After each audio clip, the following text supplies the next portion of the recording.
Welcome, everybody. I am Kara Murphy. I'm President and Chief Investment Officer here at Kestra Investment Management.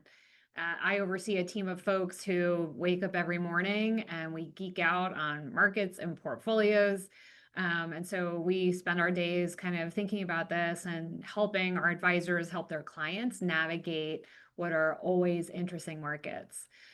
So once we get through the disclosures, which are very important, and I'm sure you're all going to read in a lot of detail, we'll get into what's happened in the market more recently, looking back over the last quarter, providing some perspective on the year to date. Then we'll spend some time looking at the economy, kind of where we are in the business cycle, what's working, maybe what we're more concerned about.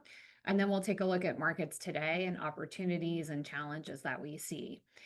We got a couple of questions that have already been submitted, so thank you to those of you who have sent things in.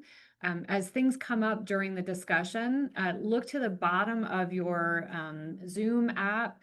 There is a little button that says Q&A with a question mark in it. You can click on that at any time. Feel free to type in a question. And then if I don't get a chance to address it during the call, we'll have plenty of time at the end of the call to go through whatever's top of mind. So again, thanks for coming and let's take a look. And so actually, before I show you some data, I'm going to ask you for some feedback. And if you could click on that button that I mentioned, it says Q&A with a little question mark, and just type in what was the best performing asset class in the third quarter. So you have a few options here. Within stocks, was it US stocks, non-US developed? So think like Europe and Japan, emerging market stocks. So these are things like China, India, Brazil. Bonds, was it investment grade corporates? So, IBM and Apple borrowing money from the markets. US high yield, maybe smaller, faster growing companies that are borrowing money, municipals, or over in the real asset column, was it commodities or US real estate? So let me pull up mine. We see US stocks, real estate, emerging markets, US stocks, mid cap. Okay, so it seems like the most common answer here is US stocks, and US stocks had a fantastic third quarter after a really rough second quarter. That said, it's actually emerging market stocks that had the best performance for that quarter. So you'll see here US, which is the S&P 500, is up about 8% in the third quarter, but emerging markets up almost 11% during that same time period. Developed ex-US also quite strong, but lagging those other areas. And then, of course, within fixed income, you see fairly good returns no matter what part of the market you were in. And then commodities and real estate actually holding in fairly well. When we add those third quarter returns to the first half of the year, then we can look at those year-to-date returns. And there too, emerging markets really shines, up 28% so far this year. I mean, really extraordinary. And then developed ex-US, as I mentioned, this is Europe, Japan, not too far behind. So over 25% so far this year. We'll talk a little bit about what was driving that, but some real strength outside of the US after a number of years of pretty dominant US returns. Now, that said, US returns are really, really strong. If you look so far year to date, S&P is up about 15%. Think back to the environment in April, right, when we had tariffs announced and the market plunged. It's really extraordinary that we could have a drawdown like that and then the market just slowly climbing back to the point where, we're back to all-time highs in the S&P 500. Similarly, you look at fixed income. This is an area of the market that, thinking back to 2022, you had bonds down a lot at the same time as stocks. Bonds have really struggled to kind of show some strength. And so far this year, we're seeing some glimmers of hope within the bond market as interest rates have stabilized a bit. So with that, and thank you to John, who's driving. He does a lot of the research and building of slides and whatnot for these presentations. Let's dive a little bit deeper into the US stock market, looking by sector. And now keep in mind, these numbers look very different than they did in the first half of the year. So again, quick glance, you'll see almost every single sector in the positive territory. The exception is consumer staples, down marginally. Look over towards the left, you see technology and communication services up 12 and 13%. Those two areas are sectors that have led the market for in 2023 and 24. Those two sectors have been the predominant areas of return and strength in the S&P 500. If you've heard the term the Mag 7, this is where they live. Most of those Mag 7 names are in information technology with some representation in communication services. All that said, when we had that big downturn in the second quarter of the year, those are the two areas that got hit the most. So if you can imagine, right, much larger declines, and then since then they've had very strong rallies coming back. But again, I would say it's a good sign that we're seeing positive returns in other parts of the market, even if they're not quite as strong as what we saw in the third quarter from technology and communication services. With that, we'll turn to interest rates for just a moment. So here we look at the Treasury yield curve. And this is like, before I got in this business, this was always like a very foreign idea to me. But if you think about what's the interest rate that investors are willing to pay on a loan to the US government for different maturities. So for instance, if I were to loan the government money overnight, if you look at that dark line, I have to make this bigger so I can see. If you look at that dark line, which represents yields at the end of 2024, in order to lend money to the US government, I'm going to ask them to pay me about, I think it's like 4.3%. Today, if we are lending the US government money, we're going to require less of a return. It's only going to cost the government about 4.2% in order to do that over time. Now, what happens is that the relationship between those different interest rates changes. Typically speaking, the longer you lend money for, the more you want to get paid back. So if you lend somebody money for 10 years, you're going to want a higher return than if you're lending it to them overnight, right? Kind of makes sense. You have more risk waiting to get your money back over 10 years. And so typically what we'll have is what's called like an upward shaping yield curve. What you see here is a little strange in that that lighter line is where yields were at the end of the third quarter. And what you saw are interest rates actually going down the farther out that you got, but then rebounding in those really long dated maturities. So that center part is what we call like the belly of the curve. Very technical name. But those those rates actually came down in the middle of the curve. So it's a little bit of a strange phenomenon. And this is really, and we'll talk about this a little bit more detail, but this is really the market grappling with what the Fed is going to do. And so this is the market starting to anticipate the Fed in the not too distant future cutting interest rates, but understanding that they haven't quite cut them yet. So we'll dig into that in a little bit more. With that, let's take a closer look at where we are in the business cycle. So we have what we call the economic dashboard, and we've broken out the 5 different areas of the economy that we pay closest attention to. Each one of these has a lot of different quantitative indicators that we follow. And then, of course, there's also qualitative work in sort of understanding what's driving these. So, for instance, monetary policy, I started in this business 25 years ago, and my boss would always say, don't fight the Fed. And having been through a lot of cycles since then, I think it's really good advice. Meaning, if the Fed is being stimulative, so that means that they are lowering interest rates, they are going out and buying bonds. They're saying we need to kind of provide some more juice to the economy. So that's the Fed being stimulative. The market's generally going to like that, right? That's going to be supportive of economic growth, and investors are going to want to buy more stocks in that type of an environment. So in this case, you'll see here monetary policy is like inching into the green. And what we've seen is that the Fed has been a little bit more accommodative. So you may have heard these headlines about Fed governors talking about labor weakness and needing to be more stimulative, concerns about slowdown in the economy.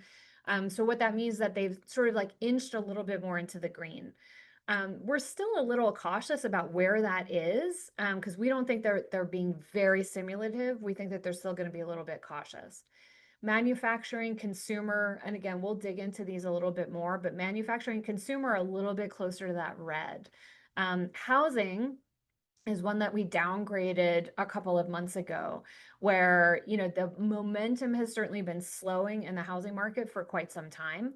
But we think over the last just couple of months, there's been a notable downshifting in housing activity that warranted that kind of movement into the red.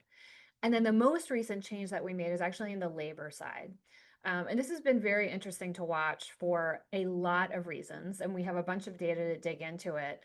But suffice to say for 2 years, we've really been watching for weakness in the labor market, and it just hasn't come. It's only very recently that we've started to see a little bit more weakness in the market that sort of warrants that move, still in neutral, but a little bit closer to the red. And we'll show you a bunch of data about why we think that is. But first, let's take a look at kind of the conundrum that the Fed is really facing today. So these are two surveys, and if you've been on these before, you know that these are among my favorite surveys because we have a very long history. They come very quickly, and there are data gatherers who will call out to companies every month and say, hey, is business better or worse than last month? And they have a series of questions that they ask. What that means is that they get a pretty good high-level view about what businesses are experiencing, and it comes very quickly. And this is very important right now, it is not gathered by the government so that we actually have access to it. So with the government shutdown, there are a lot of different data series that we now don't have access to. And so a lot of economists are flying a little blind and relying much more heavily on data that's gathered by private sector surveys. So this is, again, what is always one of my favorite data series, but now is particularly important in the absence of others. So let's talk about what this is telling us. That blue line there is the ISM manufacturing. Generally, anything below 50 means that manufacturing activity is declining. Anything above 50 suggests manufacturing activity is increasing. You look back over the last 2 years, and that number has been below 50. We keep looking for these signs that manufacturing is starting to reaccelerate, and it's been pretty stubbornly below 50. And when I talk with folks who work in this area or have businesses in manufacturing, the feedback I've gotten is that that's reflective of what they've been experiencing. At the same time, that gold line is services. So if manufacturing, think a company that makes things, right? Things that are tangible that you can touch.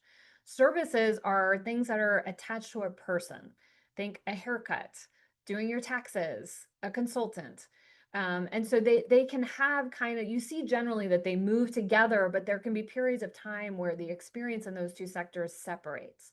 And what we see is that gold line showing services decelerated during 2022, the sort of like post-COVID hangover, but hung out above 50 in a fairly, decent territory.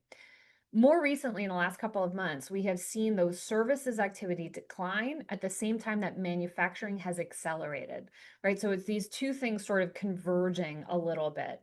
And if we look at the next slide, we dig into some of the individual questions that this survey looks into. And this, in my mind, really highlights the challenge that the Fed has. On the left, we see employment. So back up, if you read stuff or seen in the news things about what the Fed does, you'll often hear talk of the Fed mandate or the dual mandate. That's keeping as many people employed as possible and keeping down inflation. And often what helps employment increase actually also inflation inflation increase, right? So they're always sort of trying to deal with this trade-off. They want maximum employment is called, as the same time that they have inflation running about 2%. And this is a balancing act that they're constantly trying to trade off. But here we have an instance when employment, which you can see on the left, is declining at the same time on the right that prices are increasing. And again, remember, this is not like government data, which we often use to look at. This is survey data. This is what companies are saying. And on the left, you'll see both that gold line and the blue line tell us that private sector companies are hiring fewer people.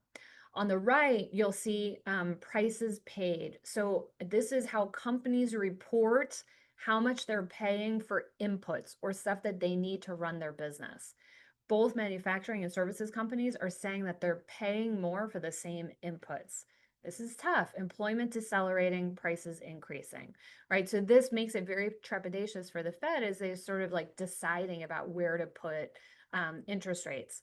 Now, what's interesting, let's take a look at the next slide in terms of retail sales. And then I want to circle back to some comments that have been made very recently by the Fed. So another important piece of this is what consumers are doing. And they're heavily influenced by those things that we talked about before, namely jobs and how much they're paying. If you look at consumer confidence surveys, and we have a number of different versions of this, some of which are non-government, so we can continue to have access to these numbers even during the government shutdown. But pretty consistently, and this is for a couple of years now, when you ask consumers how they're feeling, they're going to say not so great. Actually, I'd be really curious. Let me ask you guys and type in that box with the question mark. Do you feel good, neutral, or bad about the economy right now? Let's see. Okay. Good, bad, bad, bad, neutral, bad, no bueno, bad, neutral, bad. Bad, good. Okay, so we have people kind of across the spectrum. I'd say it's a little bit more tilted toward bad as I just kind of look through it. Good now, but bad in coming quarters. Couple neutrals. Okay, super interesting. So if we look at, we took this slide out, but I have it in front of me. If we look at what those confidence surveys say, we are running very close to the bottom of confidence levels that we have seen going back many decades. And in fact, some of these numbers are so low that they would suggest we're in the depths of a recession.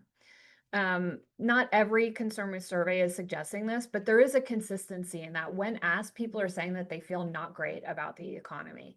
Now, there are very interesting sort of explanations for why that is the case. One is persistently high prices, right? Again, this is the COVID hangover and inflation. Another one is like rising partisanship. And a third one is how this data is actually collected. So if you can think like for many decades, what these survey producers would do would be like call people, right? Those are the annoying calls that you might get just as you're sitting down for dinner.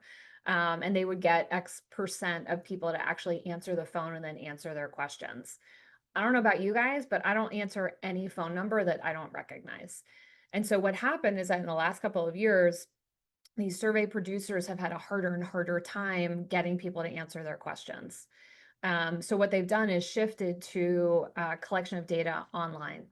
And we've seen this in other areas too, where people tend to be more negative when they're engaging online than when they're live with a person. So I just find that very interesting when it comes to like human behavior. So there could be a sort of structural reason for people feeling a little bit worse about the economy.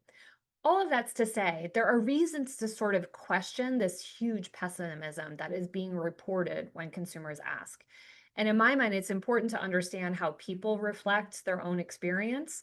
And it's important to marry that with what they're actually doing. So here we're trying to solve for some of those things in the data collection on the confidence side. And we're looking at real retail sales. So this is how many dollars are being spent to go out and buy things. Real, meaning that we take out the inflationary impact. So for instance, if you bought an air conditioner last year and an air conditioner this year, but inflationary pressures have driven air conditioning prices up, those are going to show as flat. So what this means is that as this number goes up, it's a reflection of people buying more things. And what you saw is this like huge drop in real retail sales coming like in 2022 on. This is inflation, just eating away people's pricing power. Then when inflation peaked, you had real retail sales start to pick up again. And over the last year to date, I would say we've seen positive real retail sales. So this tells me that even if people aren't feeling great about the economy, they're feeling good enough to increase the amount of money that they're spending. Now we're coming up on the largest or the most important time in the US economy for retail spending. That's holiday spending, and that will begin shortly. So this will be a really big determinant of kind of like what this means for retailers and the broader economy. So there'll be a lot of eyes on that. But when we look at last year's holiday spending, those numbers were quite good. So bottom line, retail sales, what consumers are actually doing, paints a fairly good picture about what's happening.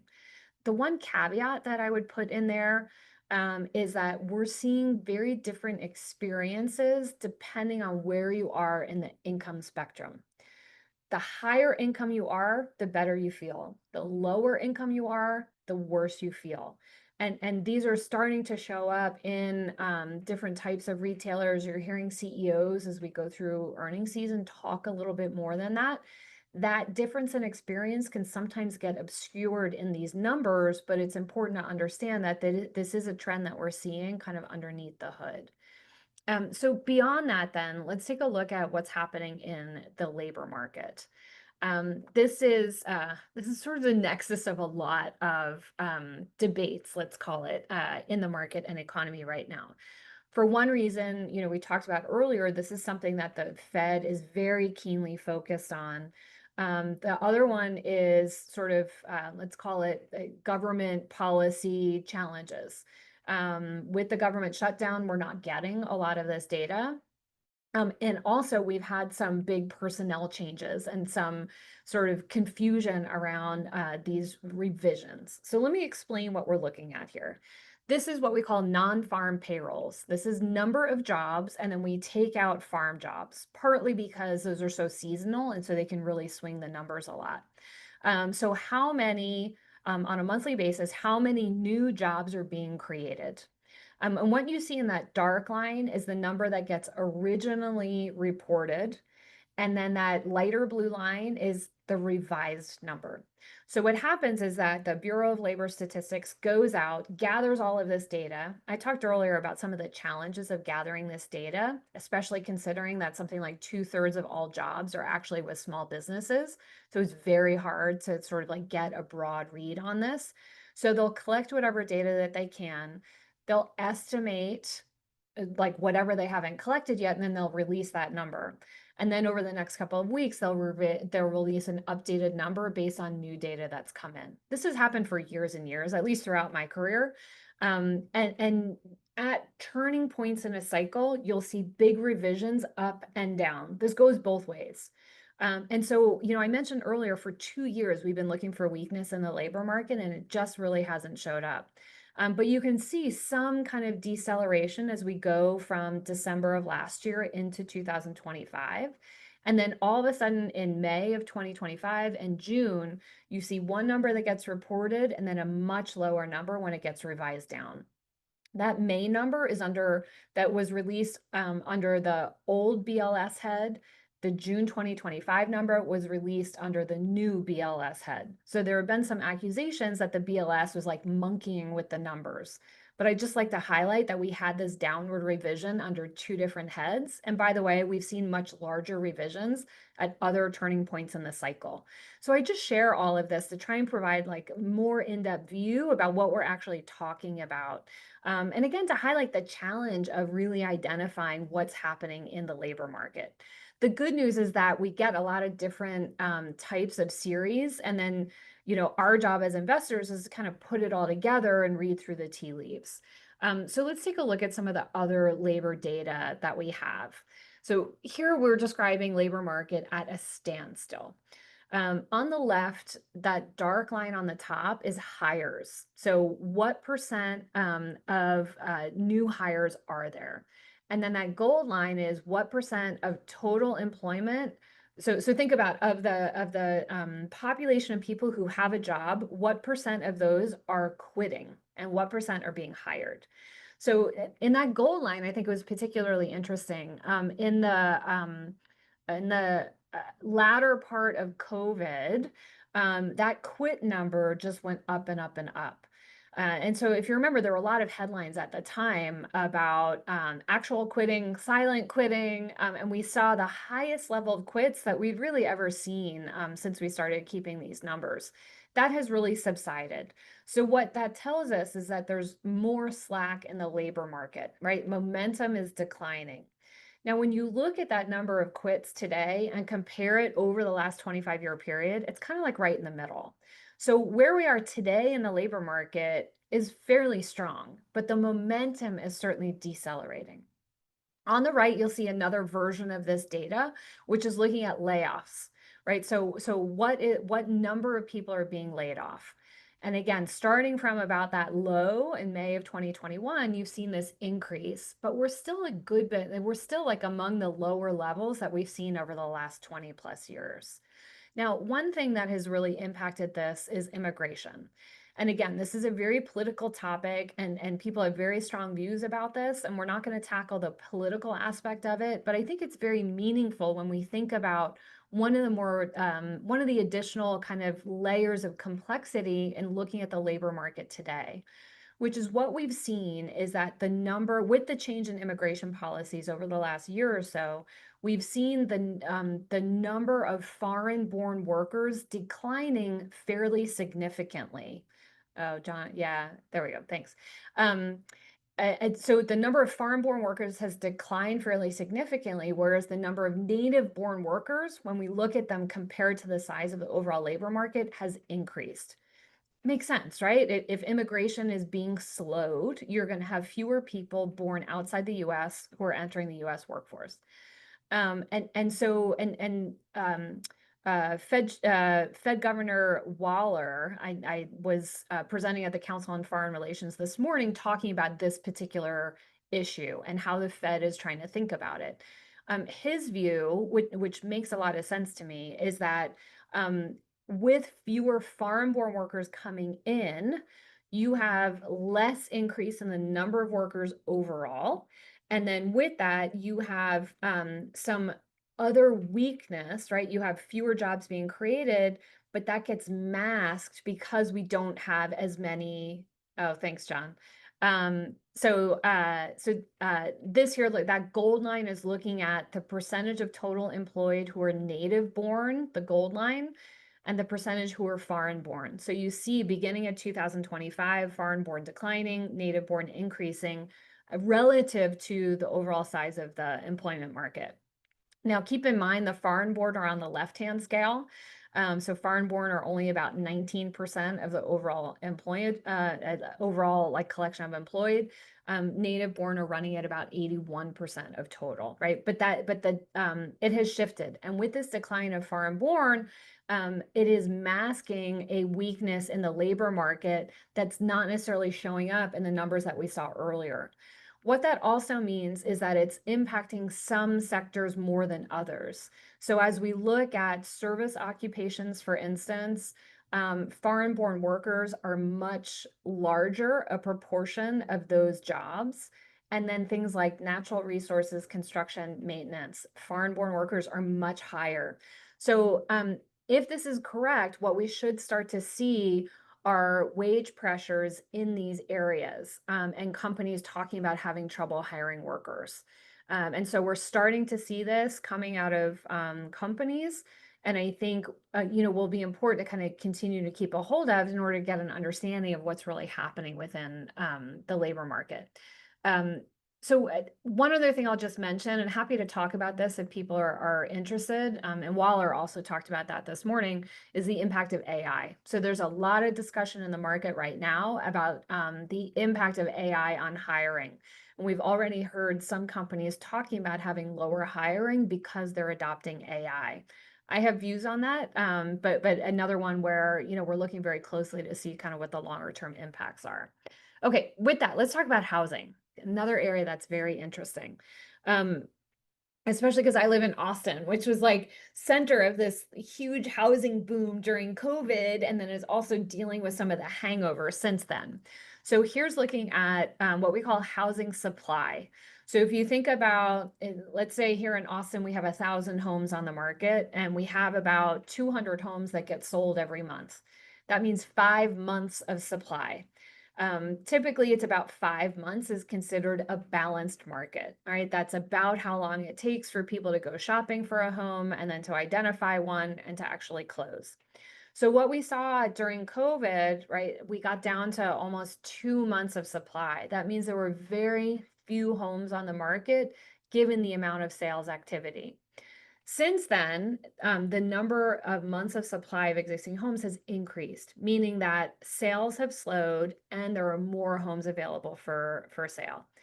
This is coincident with the increase in mortgage rates. And so if we look there, that's been another area that people have been very focused on. So on the left here, this is average mortgage rates going back to 1971. Now, before we dig into the more recent experience, I want to highlight, look at 1981. Mortgage rates peaked at 19%. I mean, think about that. That's extraordinarily high. You know, imagine having to pay 18% on a home that's for sale available today. So from 1981 to 2021, that's 40 years, mortgage rates have essentially been in decline. Then post-COVID, interest rates go up, and then it's a very different market, right? So it kind of like sent everybody frozen. A lot of housing activity just really froze during that time period because mortgage rates were so high. Now, so far this year, you might hear talk about this mortgage rate coming down, and it has. It's gone from about 6.9% to 6.3. So that's created some sort of alleviation of pressure in the housing market. But again, when you consider it over a longer time period, it's still quite high. And this is one of the sources of stress in the market today. Another one is just that houses cost a lot, and it is very hard for people to get in the market. On the left, you see median home sales price, and you just see massive increases for that whole time period. Over the last couple of years, you've seen some modest declines in home prices, but still fairly modest. And then when we look at the affordability index, so this takes into consideration median home prices and also mortgage rates. So how much does it actually cost to pay your mortgage every month? We are among the lowest affordability rates that we've ever had since we've started collecting this data. You know, so think about particularly first-time home buyers. They don't have equity in an existing home to be able to roll over into a new home. So very, very hard to kind of get a foot in the door in order to find a home. All right, last thing I'm going to mention in this section is US dollar, because this is another area that's gotten a lot of focus.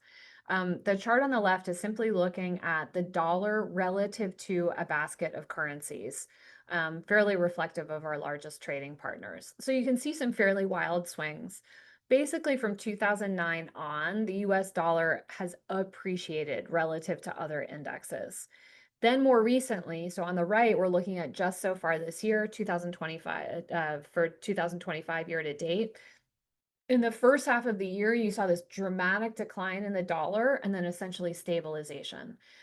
This was a big driver. Remember, we were talking about non-US stocks and emerging market stocks doing really well. This declining dollar accounts for a good portion of that positive performance in non-US stocks. So something to keep in mind as we're thinking about what's kind of driving these different markets relative to each other. All right, with that, let's talk about what's actually happening in the market.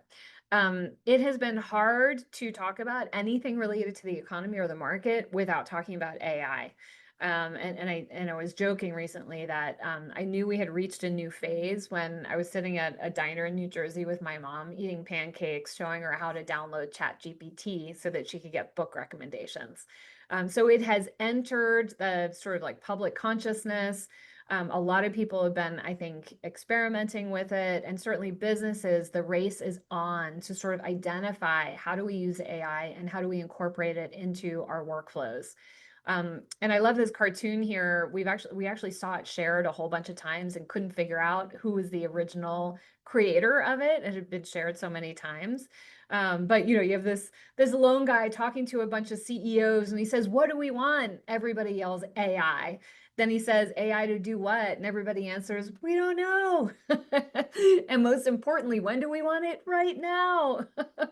So you have a lot of people who are talking about AI, but still really don't have a good grasp on how it's going to impact their business. So there are important market implications for that. So let's take a look. Well, actually, before we get into some of the numbers, another time for everybody to just pull up your Q&A button.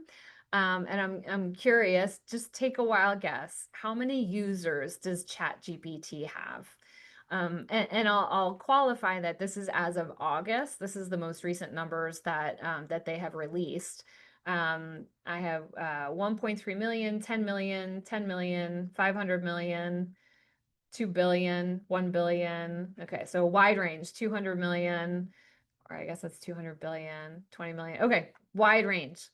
It is 700 million users of ChatGPT right now, of which my mom is one. 700 million is equivalent to 9% of the global population. Think about that. And then let's remember that ChatGPT is one of, there are a number of other AI platforms that are readily available to the public that you can use for free or a really nominal amount. So an extraordinary number of the global population has started to engage on a one-on-one basis with AI engines. Remember that ChatGPT was only first introduced to the public in March of 2023. So think about that. This is massive adoption. And we've compared the current AI period to other technological revolutions.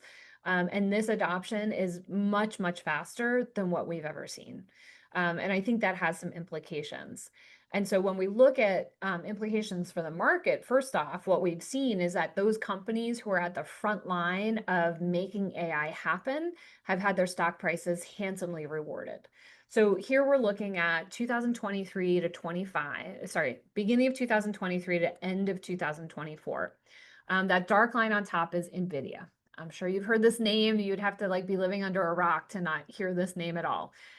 They used to be a chip maker for video games, but then they figured out that their particular type of chip could actually was very good at running these complicated, resource-intensive AI models. Nobody else can really create a chip like them, though now we're starting to see companies try. But what this means is that they've really been the only game in town. Anybody who wanted to sort of run a computer with AI had to have these chips. So over that 2-year period, you had this one stock that grew 800%. Absolutely, just extraordinary. That green line then is the hyperscalers. So this is like a narrower version of the Mag 7. Think let's see if I can get them all. Microsoft, Apple, Meta, Facebook, Google. These are all the companies that are at the forefront of building AI models to commercialize and bring them out to the public. Those 5 names grew by 166% over that 2-year period. Great returns.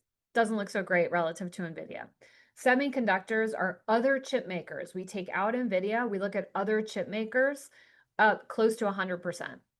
S&P 500 up over 50%. Again, a great return, but not when you're comparing to these other AI names.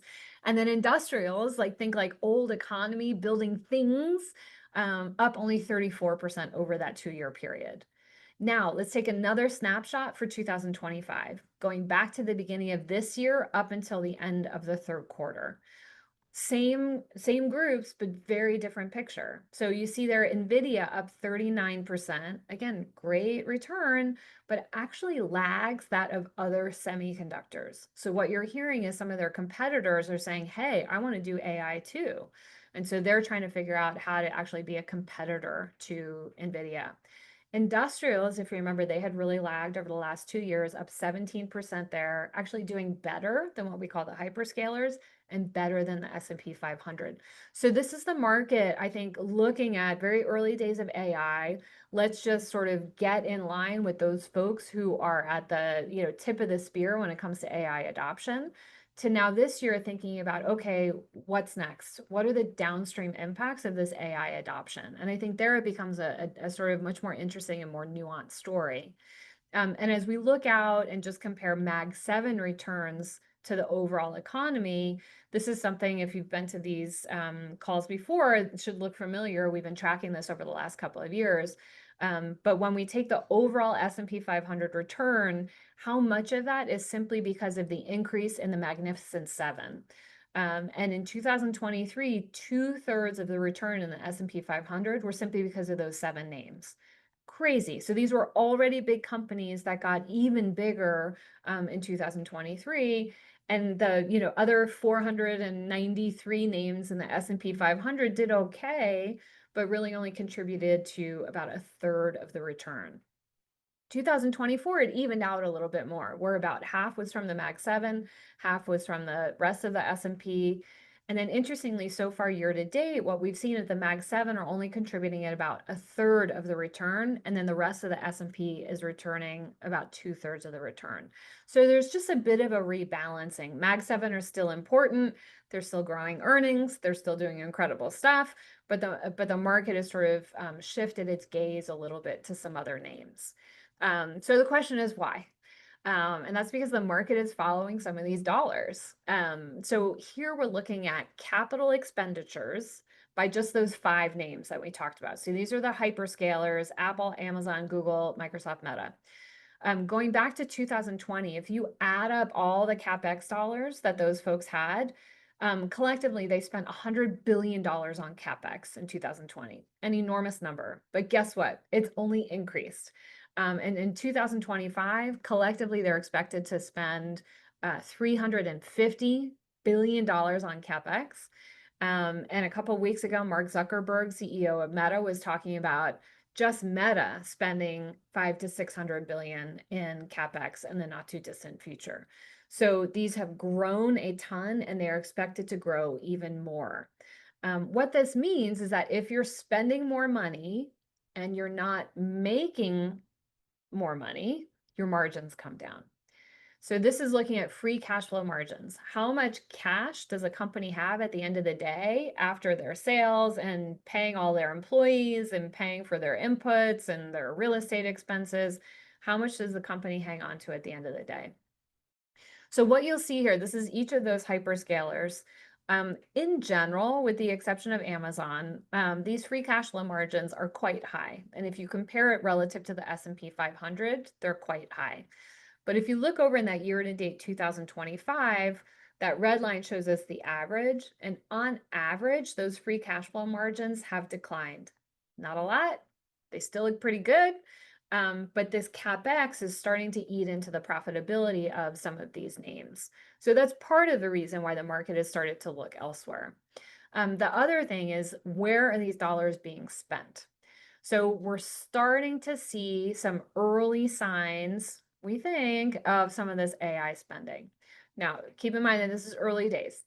But here we're looking at contribution to real GDP growth. So that top line is personal consumption. Think of that. We talked about retail sales earlier. So think about how much of what individuals are buying and consuming is contributing to GDP growth or overall economic growth on a quarter-to-quarter basis.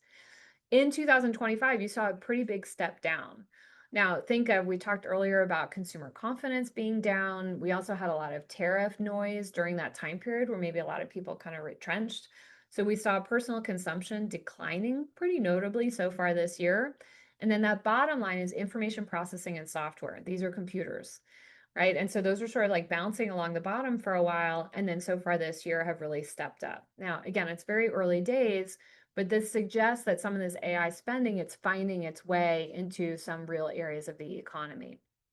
The other area where we think we're seeing it is in industrials. So we're calling them here AI-linked industrials. So some of these names are fairly well known: Caterpillar, Honeywell, Emerson. These are companies that are building the stuff that the hyperscalers need to actually run AI models. So you've probably heard a lot about data centers, servers, power generators. This is all like the real world equipment that computers run off of. And these AI-linked industrials have seen their backlogs increase 14% year over year. And in fact, when we look at some of the comments from the CEOs of these companies, they suggest that there's even a lot more behind that. So they talk about some of these massive mega projects, of which only a small proportion have been started, suggesting that into 26 and beyond, there's a lot more demand behind it.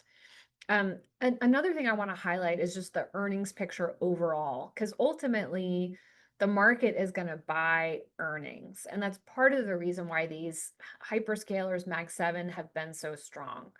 And so this is looking at analyst estimates for earnings growth in 2025, starting in January 2025 up until very recently. So if you look over January 2025, that dark line there, analysts were estimating that the S&P 500 would increase earnings a little over 14% in 2025. average corporate earnings are about 9%. So that's a pretty good, that is pretty healthy growth. And if you sort of follow that line over that time period, you see some kind of degradation in those expectations, but staying fairly steady. Then let's look at the that light blue line. These are small cap names. Beginning this year, analysts expected small caps to grow their earnings by over 16%. Today, analysts are expecting those same companies to only grow their earnings about 4%. So what that means is that, despite all of this tariff noise and whatnot, large companies have been able to hang on to their earnings power. Smaller companies, that gold line is mid-cap companies, smaller and mid-cap companies have seen some of their earnings power erode. Some of that is due to tariffs and a lot of that uncertainty. Large companies have proven to be able to kind of manage through that volatility. And some of that is AI also holding up some of those large cap earnings. All right, I want to get to our last couple slides so that we can get to any questions. One of the big concerns in the market right now, and again, if you listen to CNBC at all, you'll hear this talked a lot about, are valuations. So this is simply looking at the price of the S&P 500 today compared to earnings over the next 12 months. And this goes back to 2000. So it's a fairly rich data series. We can go back much farther if we wanted to, and it's not going to look all that different. But what we see today is that the S&P 500 is running at about 23 times what the market expects companies to earn over the next 12 months. If you compare that level to the history of the last 25 years, it's near the top, right? So we're close to those highs that we had during COVID. We're close to the highs that we had during the tech bubble. So that's why it's raising some alarms. That 16.5 is the average over that time period. So we are well higher than what we have typically experienced. Now, this is a caution for us, but I also like to highlight that valuation is a really terrible timing tool. So look there during COVID, we stayed at those high levels for a couple of years. And in fact, even during the tech bubble, we stayed at very high valuation levels for a number of years. So this doesn't tell us that the market's going to turn down, but I think what it does tell us is that when there's a big kind of negative event, I think tariff announcement in April, the market then has to regroup and sort of think through those earnings expectations. So something to be aware of. One other thing I just wanted to highlight is US versus international, because I think this is an important trend to understand. So this dark line is looking at US markets versus international markets, 5-year monthly rolling returns. So what we're doing is that anytime that dark line is up top of 0, that means the US is outperforming. Anytime it's below means the US is underperforming. And we use this kind of smoothed version to not have these big spikes up and down. We're trying to get a sense of what the cycle is like. And what you'll see there is long periods when the US outperforms and then long periods when the US underperforms. And I like to highlight this because if you look over on the right, that dark piece of US outperformance beginning essentially in the bottom of the global financial crisis, essentially since then, the US has outperformed Europe and Japan. And it's been really persistent for a really long time.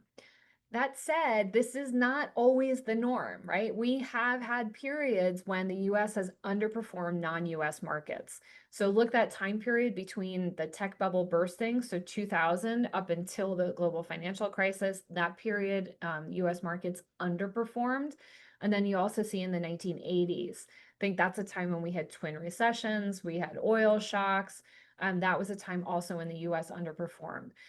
You will also see that gold line is the US dollar. We talked earlier about the US dollar declining 10% earlier this year. The US dollar tends to follow these patterns for good reason.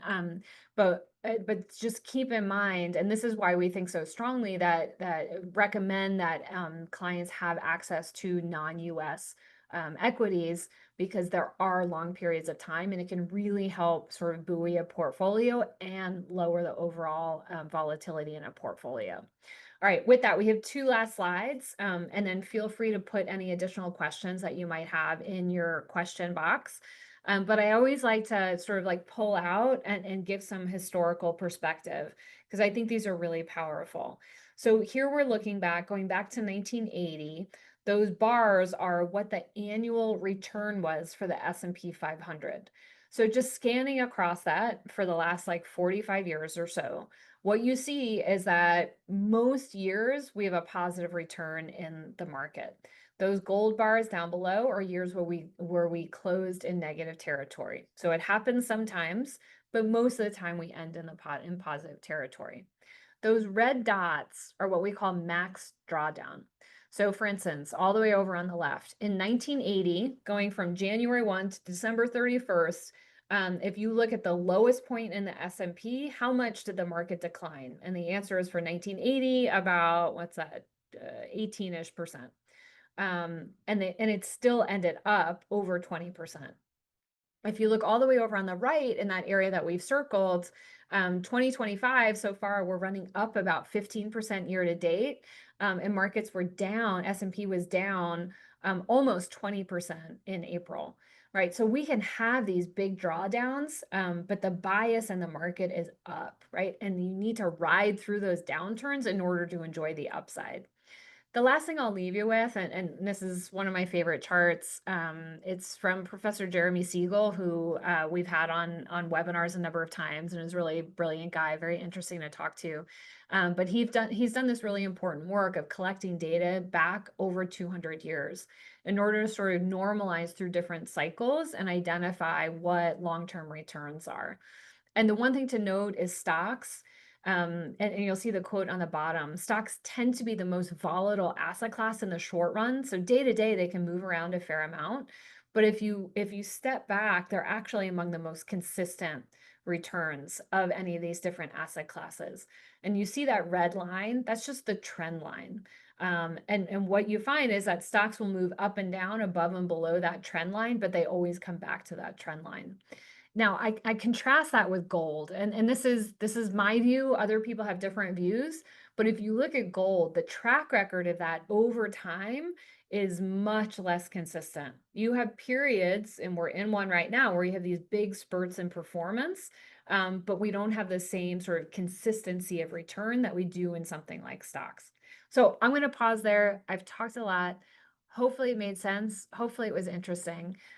If you have any questions, as I said, look to that box in the bottom of your screen. Feel free to type in any questions. And as those come in, I'll go to some that were sent in. Okay, so this is one I'll say I get like almost every time, which is, are we going into recession? And John, would you mind bringing up that dashboard and we can kind of take a look? I think this is helpful for sort of anchoring expectations. And there are a lot of different ways that we can look at this. A lot of economists will sort of have a percentage chance of recession. They tend to be very wrong. So like forecasting this stuff is really hard. And people tend to not have a really great track record of being able to do it. But what we do is essentially like we'll look at these 5 different categories and sort of think about where they are, and we take a leading view. And in general, what I would say is this is a very sort of like non-technical way of looking at it. But in general, these indicators are all kind of towards the center. Over the last, like, I'd say 4 months, we've had monetary policy go more into the green at a time when we have housing and labor that are going more into the red. So if you had looked at this 6 months ago, you would have seen all of these indicators in neutral. So what that's telling us is that there's a little bit more stress in the economy today than there was 6 months ago. But this is not flashing, right? If we had almost all of those in the red, that would be flashing higher likelihood of a recession. Now, there's always a chance of some sort of exogenous shock. So for instance, let's say we go back to trade wars, huge amount of tariffs, right? And essentially a trade embargo on all of our trading partners. That would certainly be negative. If we have government shutdown, right, that really has a big impact, huge government workers who are laid off, people not able to get paid, so they stop spending. That would be a huge shock to the system that would not show up here. Or geopolitical risks are another example of something that can come up very, very quickly and not be forecast. All of that said, when I look at these right here, and especially with the Fed being a little bit more accommodative, it feels like the economy is in fairly good shape. And then if you think back to that slide that we looked at with earnings, earnings are continuing to really hang in. The one area to keep, well, a couple areas to really keep an eye on are labor. So how much does that more accommodative Fed help jobs continue to be created? And then what do consumers do in response? Are they still comfortable going out and spending? All right, so hopefully that was helpful. Okay, here's one on data collection. Survey versus US government versus private data. Considering recent events, will analysts rely more on non-US government data in the future? So that's a really good question. I think, so let's assume government shutdown gets finished tomorrow. Everybody's back at work and we have our usual data sets that are coming out. As long as investors such as myself and economists have confidence in the numbers that are being released, I think everybody will go back to relying on those. A reason why people wouldn't continue to rely on those is if they don't think they're very helpful in forecasting, or if, for instance, every 3 months we're going to be in a shutdown and those data sources are going to get turned off. Then you're going to have to come up with other ways of evaluating where we are in the cycle, and you're going to have to say, all right, for instance, I'm going to pay, like a lot of these private data sources you have to pay for, so they're not as accessible. But if I don't rely on the government data anymore, I'm willing to pay $10, $20, $50,000 in order to get access to these private data sets. But that's a big cost, and it's changing the way that you do business. And government data has generally been considered very reliable, and that we have very, very long data histories, and it's free.